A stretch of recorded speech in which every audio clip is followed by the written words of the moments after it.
নমস্কাৰ আসাম টপ সাপোৰ্টাৰ এটা নতুন ভিডিঅ'লৈ আপোনালোকক সকলোকে স্বাগতম জনাইছোঁ। আজি এইটো ভিডিঅ'ত আপোনালোকক কম যে যিসকল লোকে অৰুণোদয় 3.0 আবেদন কৰিছিল তেওঁলোকৰ বাবে এখন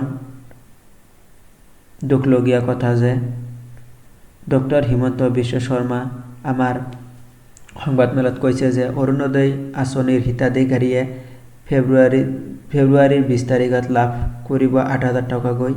জানুৱাৰীত অৰুণোদয় আঁচনি লাভ নকৰে। ডক্টৰ হিমন্ত বিশ্ব শৰ্মা এইটোৱেই কৈছে যে 2026 চনৰ জানুৱাৰী মাহত আপোনালোকে পাবলগীয়া যিখিনি পইচা আছিল সেই পইচাটো জানুৱাৰী মাহত নিদি 2026 চনৰ ফেব্ৰুৱাৰী মাহৰ 20 তাৰিখত দি দিব 8,000 টকাকৈ। তো আপোনালোকে কোনো টেনশ্যন লোৱাৰ কোনো দৰকাৰ নাই।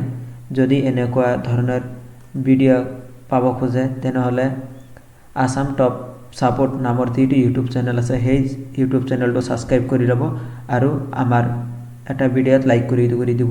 ধন্যবাদ।